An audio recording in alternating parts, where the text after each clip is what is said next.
So they said, you remember July 2020? And he said, yeah. They said, you live near Nichols Canyon Road, right? He said, yeah. And he said, what happened that day? He said, I was asleep, and at the back of my house, there's a driveway and a garage. He said, I heard shouting, so I opened the balcony windows to ask them to leave.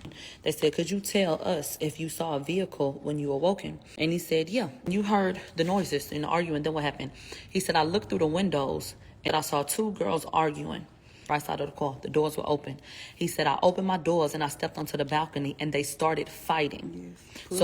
Pulling hair, hitting each other. Quite violent is what he said. He said, I only saw two girls. And then I saw a tall guy get out of the driver's side. One big, one small. Yeah, he said he was in all black and he was black, okay? Mm-hmm. And he was a larger gentleman. He said she got into the passenger side of the car and they were still fighting. They said she just kept kicking. Mm-hmm. He said all I was seeing was her legs kicking her.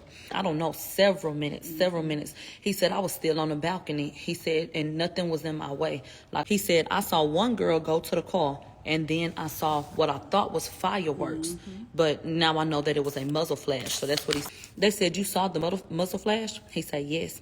And then they said, where? He said, I saw the muzzle flash closer to the girls. They said, is that the same lady that you saw fighting the one who the flash went off by? Yeah.